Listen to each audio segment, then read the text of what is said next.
বলো তোমার এই প্রজেক্টের কাজ কি? আমাদের এই প্রজেক্টটা হলো বিদ্যুৎবিহীন ভাবে মানে বিদ্যুৎ ছাড়াই অটোমেটিকলি মানে মোটর চলবে, মোটর থেকে পানি উঠবে। এইটা কি? এটা টারবাইন বাতাস দিয়ে চলবে। হ্যাঁ, বাতাস দিয়ে বিদ্যুৎ উৎপাদন। এই এনার্জিটা কোথায় যাবে?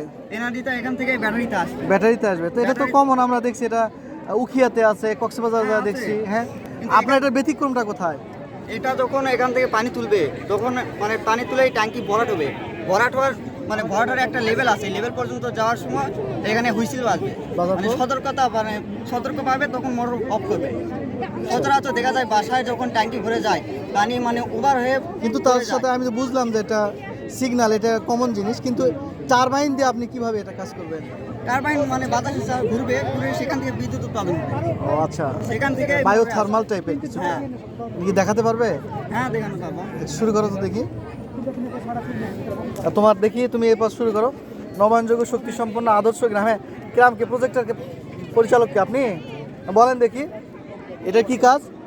এটা মূলত এখানে গোয়ালঘর আছে, গোয়ালঘর থেকে একটি বায়োগ্যাস আছে। বায়োগ্যাস।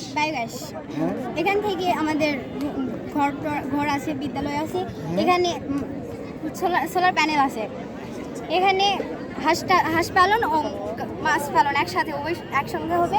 এখানে আলোকপথ রয়েছে, এখানে ধানের ক্ষেত, এখানে আপনার আদর্শ গ্রামে আমি কোন দিক দিয়ে ঢুকবো? সমানিত চাষ।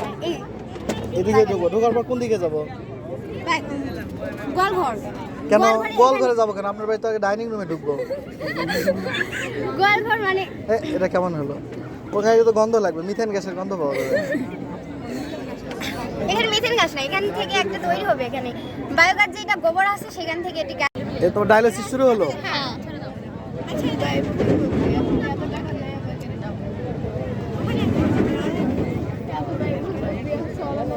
এটা খরচ কেমন লাগবে? সিপ রেট কত লাগবে সেটা বলো, খরচটা কম, কত খরচ? এর ট্র্যাপিং হচ্ছে যেটা, এটা কি আপনার নরমালি হবে না আপনারা নিজেরা দেবেন আর কি সাপ্লাই অক্সিজেন থেকে? স্যার হচ্ছে এখান থেকে স্যার হচ্ছে বা মানে সবকিছু উপাদান এখানে তো একটা মানে হচ্ছে পর্দা থাকে, অর্ধতর মানে হচ্ছে বসুর ভেতর পর্দা থাকে, অর্ধভেতর পর্দা যার কারণে ওটা আলাদা হয়ে যায়। আর বাইরে থেকে আমরা হচ্ছে ওই রক্ত যদি জমাট না আমি বলছি কি, এটা কি সাকশন হবে না? সাকশন হবে না? সাকশন হবে না? স্যার হবে অবশ্যই, কেন হবে? কিন্তু যদি বাইরে থেকে অক্সিজেন যায় তাহলে তো ইন্টারাপশন হয়ে যাবে। স্যার আমরা সেরকম ভাবে হচ্ছে মানে প্রস্তুতিমূলক ব্যবস্থা নিব যে বাইরে থেকে অক্সিজেন না ঢোকে, অক্সিজেন নিরোধক। সেরকম। তোমাদের এই প্রজেক্টের নাম কি? বঙ্গবন্ধু স্যাটেলাইট। এই স্যাটেলাইট কোন দিক দিয়ে উড়বে? আকাশে। মহাকাশে। বঙ্গবন্ধু স্যাটেলাইট কত ডিগ্রি অক্ষাংশে আছে মহাকাশে?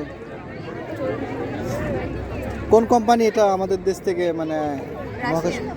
No, USA. স্পেস অ্যালিনা নাম। তোমার এই প্রজেক্টের নাম কি? Brain tumour. কাজ কি এটার? সেইটার কাজ হচ্ছে যে মানুষের মধ্যে একটা জনসচেতনতা তৈরি করা, এইভাবে যে সাধারণ কি কারণে ব্রেন টিউমার হলে কতদিন পর সিমটম দেখা যাবে?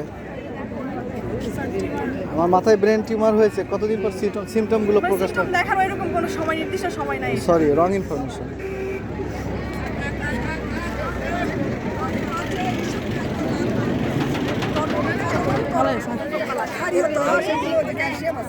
আপনার এই প্রজেক্টের নাম কি? ওয়ালাইকুম সালাম। হ্যাঁ, ডায়ালিসিস। কিডনি ডায়ালিসিস না পেট ডায়ালিসিস? ডায়ালিসিস। স্যার এটা আমাদের যখন বৃক্কটা অচল হয়ে যায় তখন আমরা বৈজ্ঞানিক উপায়ে এই প্রক্রিয়াটা করার মাধ্যমে আমাদের রক্ত পরিচালনা। দেখাও প্রক্রিয়াটা দেখাও। ডায়ালিসিস যখন করবেন তখন কোন কোন সিমটমগুলো আপনারা দেখাবেন? আমার রক্তে কি কি আছে কি কি নাই, কোন উপাদানের কম বা বেশি থাকলে এটা স্বাভাবিকভাবে আপনার ডায়ালিসিস করা দরকার।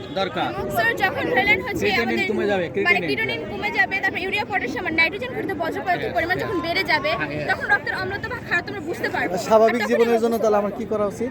স্যার স্বাভাবিক জীবনের জন্য যদি আমরা হচ্ছে ক্রিয়েটিনিন যদি সবকিছু পরিমাণ মতো থাকে তাহলে তো আমাদের সমস্যা হয় না। তাহলে পরিমাণ মতো থাকতে আমার কি করতে হবে?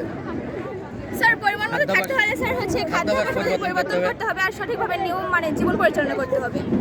আর যখন হচ্ছে আমাদের ব্যায়াম করতে হবে, শরীর চর্চা পাশাপাশি হচ্ছে খাদ্যাভ্যাসটা মানে